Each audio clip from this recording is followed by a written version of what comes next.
Hey everybody, welcome back to Gideon Stuff. Today we have a review of this guy here. This is the Bestech Knives Paladin. What a neat little knife. Alright, so let's jump right into the review. And let's start off with our size comparisons, as always. So here's our Rat Model 1. Where'd my Rat 2 go? Come here, Rat 2. Here, Ratty. Oh my gosh, guys. Disorganized today. There he is. I'm an idiot. He was right under my nose. And there's the Rat Model 2. And before we go any further, let's go ahead and pull out a ruler here. Reach in my handy little dandy bag of tricks. And ta-da! Got our ruler here.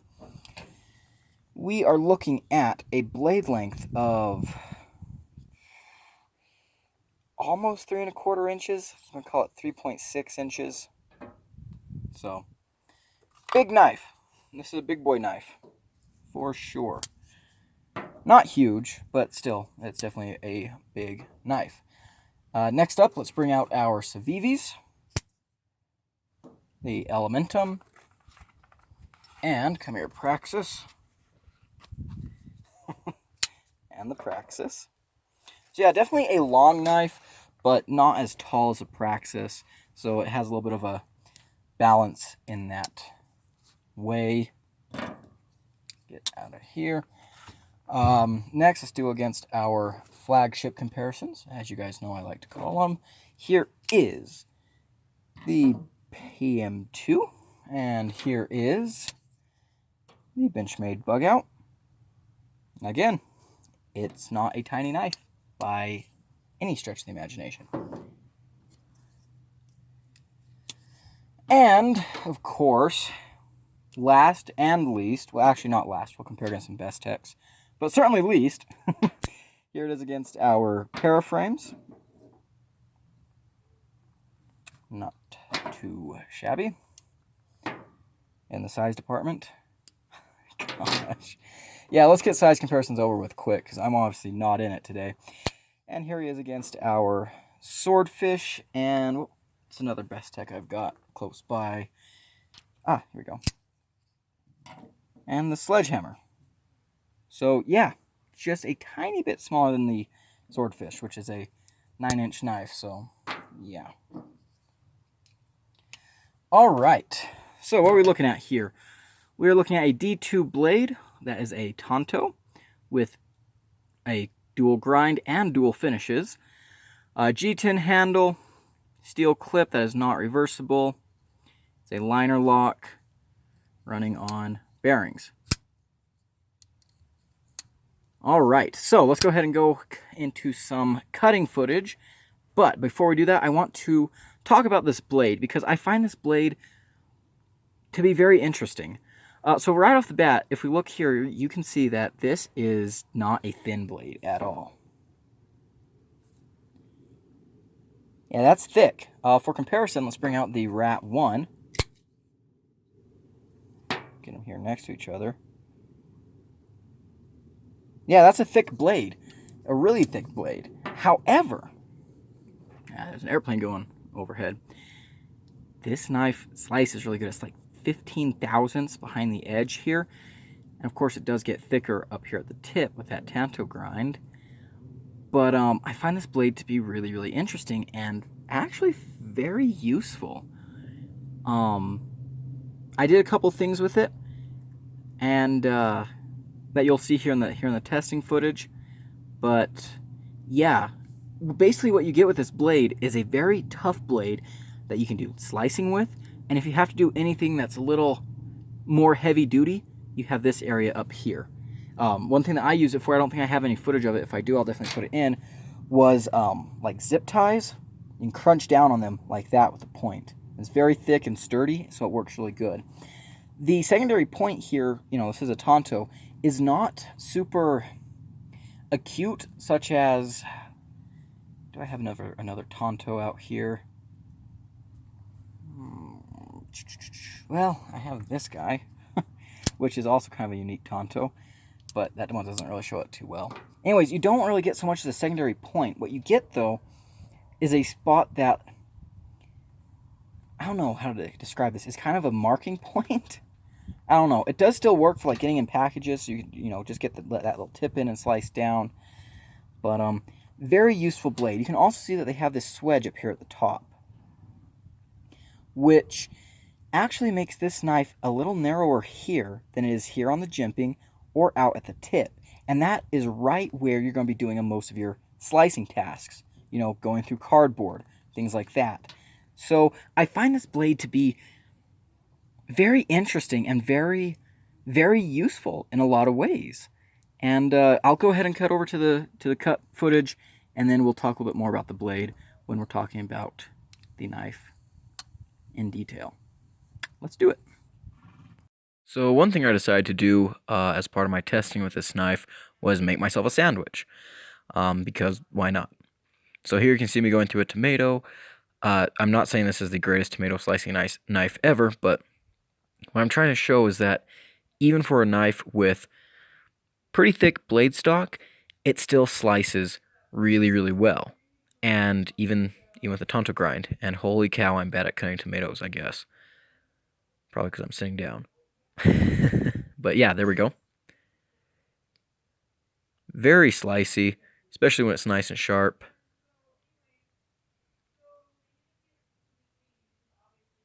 Yeah. Just because a knife has a thick blade doesn't mean it's necessarily just a hard use, you know, smash it into concrete blocks. So, really, really nice. So here I am going at a bag of salad. You can see just using the very tip of the knife. And cheese. There. Good. Stand up, you idiot. It's a lot easier to cut on a cutting board when you're standing. But, again, is this going to be your cheese knife? No. But look how good it slices. Even with that really thick blade. I'm very impressed with the way Bestech did this knife blade. It's very, very useful. I'm just big fan. And I love sandwiches. This is making me hungry. Watching this footage again.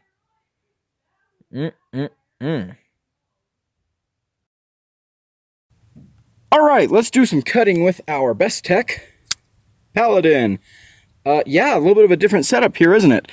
On the back of my my truck. All right, so right now we're just going to show off some of the utility cutting capabilities of this knife. You know, it has kind of a tonto grind with the secondary point, which means, yep, very nice for things like that, if you get all the way through the tape.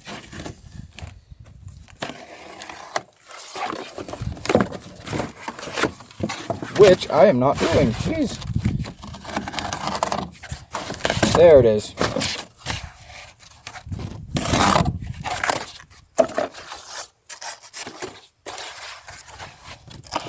Hope this is all in view. Yeah, I am doing something a little bit different today. So yeah, as you can see, very nice on the utility cutting side of things. Unless I try to do a wavy cut.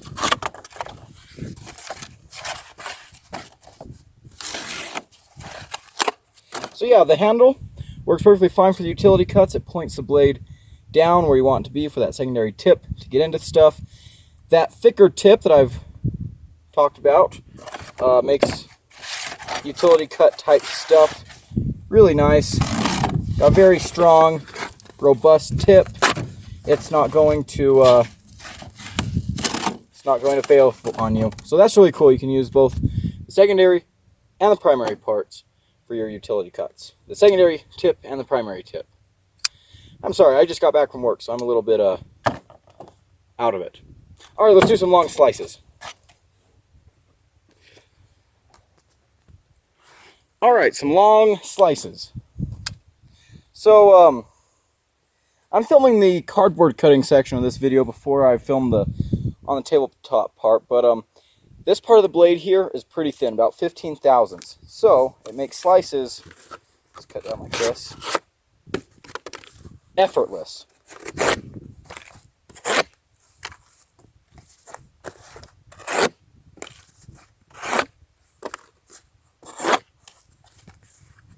Hopefully Hopefully that's in view. Problem with being my own cameraman. I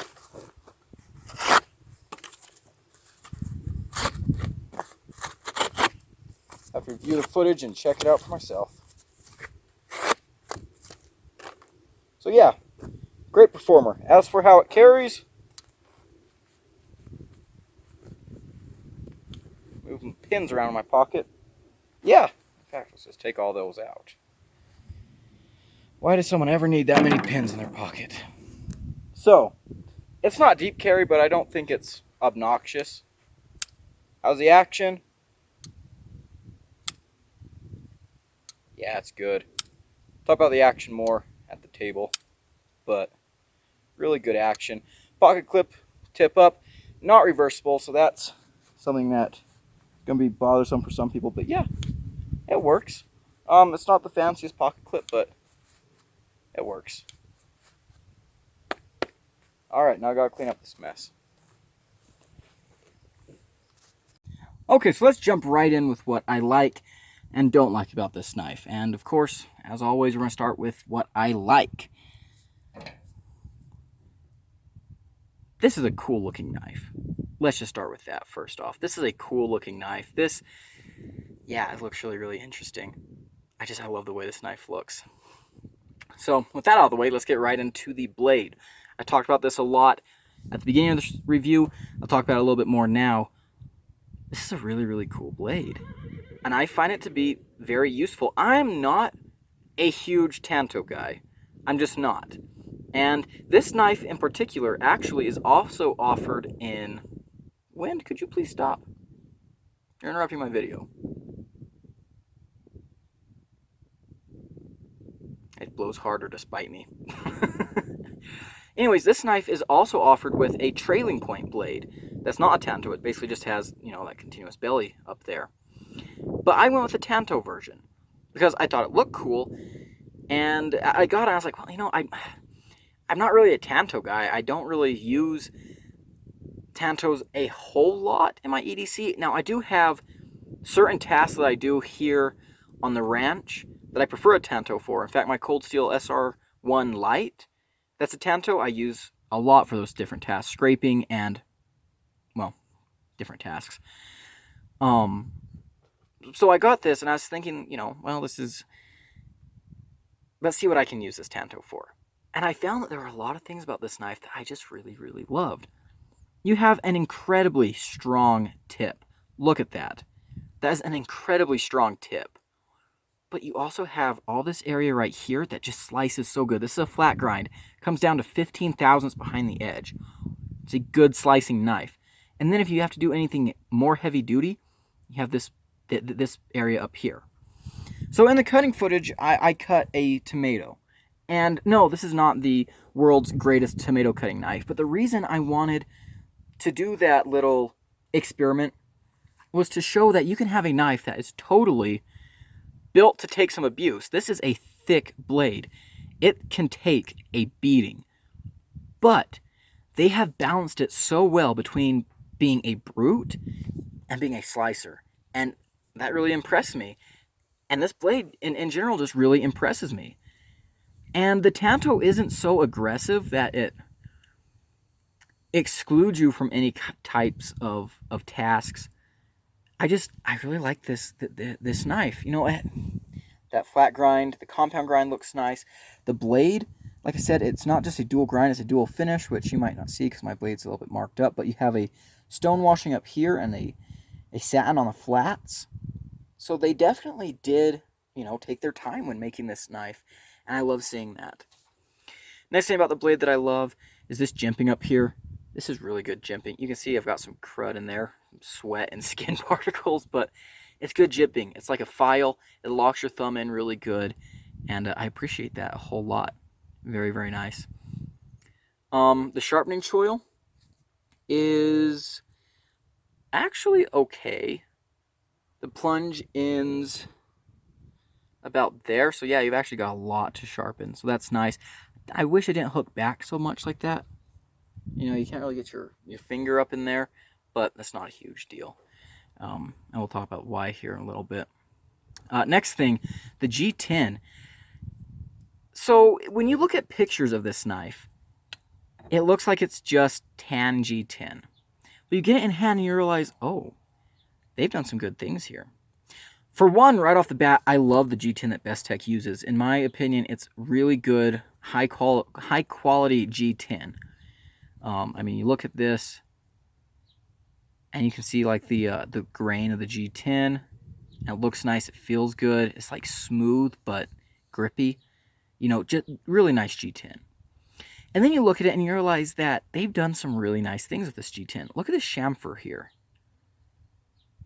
That is really nice. I like that. Look at this little milling line here. It doesn't do a whole lot. It does offer a little bit with the grip, but it's just nice that they took the time to do that. I don't know, this knife feels like someone took time on it. It feels like it was made. Like, it doesn't feel like it was just shot out. Things like this, little details like this, to me, really stand out and really help a knife feel high quality, especially when you're in the budget category like this. It's really, really nice. And I have a phone call coming in. Scam likely. We will disregard that. Yeah, really, really solid. Next thing I love, the liners are actually, inset. That's cool. It gives the knife, again, a little more of a more high-class feeling, so I like that a whole bunch. And since we're talking about that, let's go on to the ergos. The ergos on this knife are really nice. And here's the thing. There are two grips to hold this knife in. Hammer grip and saber grip. And both of them are just so comfortable. This knife, you know, it has like the swell up here and it goes back and it's rounded. If your hands are really big, I do not have the biggest hands. You can get your pinky up on this. I've got plenty of room here. You know, everything's like nice and rounded. The chamfers here, you know, the liners being inset, there's nothing like really sharp. Even the pocket clip doesn't hurt my hand where it's at. I mean, if I bear down a little bit, no, not even then. I just, see, it doesn't even leave that much of a red mark. Just very nice ergos. And yeah, they don't give you a lot of options here. Like literally this knife, that's where you hold it. That's where you hold it. You can't really choke up because of that. But honestly, this is where you need to hold it. This is a good spot to hold it. I'm not complaining at all that I'm forced into this grip. It's a nice grip. I mean, I guess you can choke back here. Don't know why you would, but a very comfortable knife, in my opinion. Very good ergos. I like it a whole lot. Excuse my dirty hands. Been at work. So, yeah, really, really great. Next good thing, the action. Oh my gosh. This knife just is so freaking smooth. And if you can hear a little bit of grit, I actually dropped this in the dirt the other day. There's a little bit of grit in there. But look how smooth it is, regardless. The reason it's so smooth is this actually has multi-row bearings in it. So I disassembled this knife, and I'll throw up some pictures.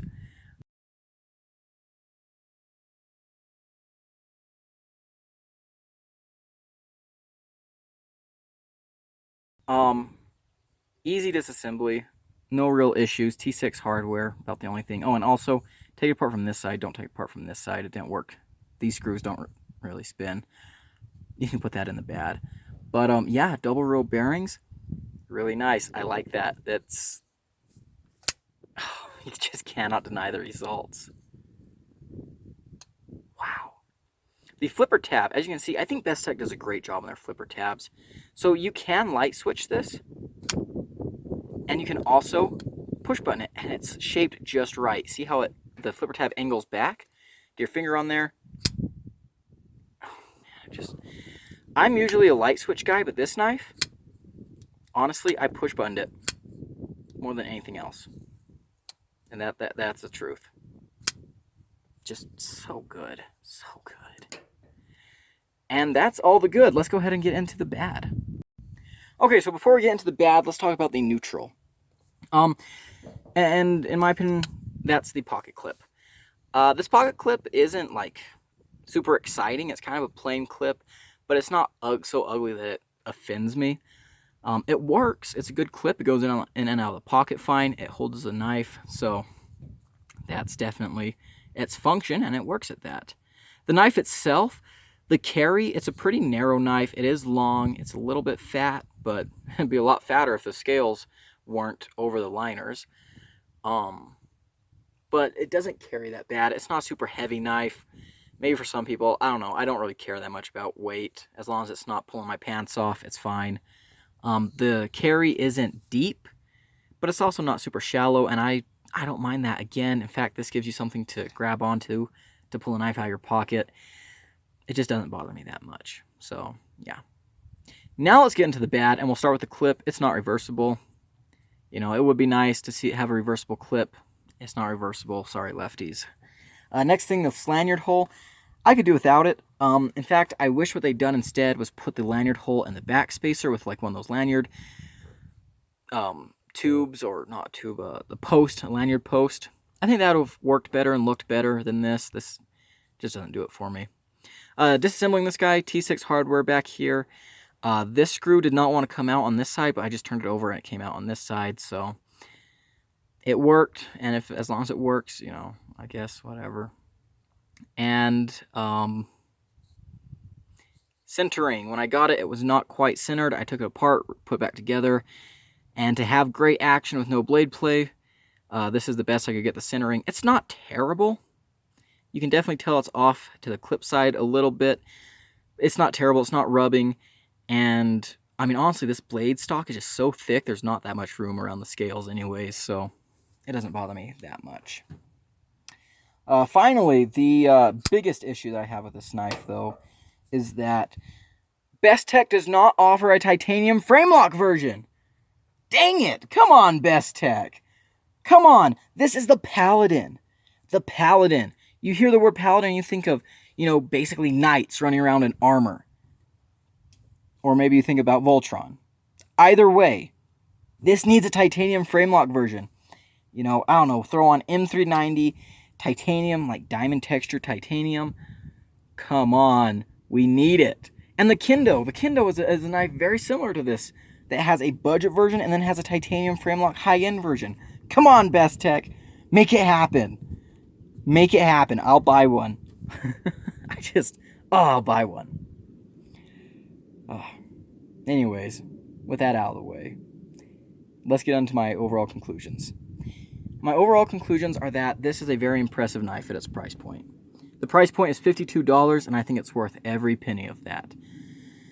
The thing about this knife, as I carry him, that struck me all the time was that this is just a simple tool, but it has a lot of complexities. Think about how simple this is. You know, you open the knife, and this is what it is. You're not flipping the clip over. You know, it's just, this is it. G10 D2 steel liner lock. Hundreds of knives like that are out there with the exact same specs. Hundreds of them. And so, in that way, it's not super special. And it's even kind of plain. And then you use it. And you pull out your pocket, flip, you hold it here. There's no fancy, places you can put your hand for ergos, no choils or anything. You hold it here, you make your cut, you fold it back up, and you put it in your pocket. That's how I felt using this guy. It was just a tool. I pull it out, I'd use it, and back in the pocket it'd go. But there's so many complexities in its design. We've talked about the blade. How well done this blade is. I really appreciate this blade. The jimping. The way they've done all these different grinds and all the details. The scales. You know, they're slightly contoured. They've got all the chamfering and milling. That's just... And even from pictures, this knife looks super plain. And then you get it. And it just feels really, really good. And yeah.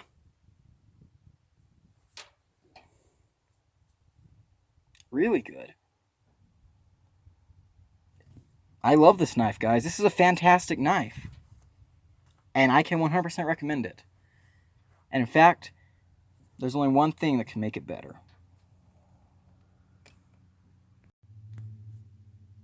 Voila! Ta-da! Yep, it's perfect now. So, final conclusions on the Bestech Paladin. Well, I dyed it blue, so, yeah, it's staying in my collection. This is a fantastic knife. Just amazing, amazing budget knife. For $52, you really can't go wrong. Great action, great performance, great look, great ergos. Just, it's a great knife. And I cannot recommend it enough. If you don't have a Bestech Paladin, go and get yourself one. And that's going to be it for today's video. Don't forget to like, comment, subscribe, and I'll see you in the next one. Gideon, signing out.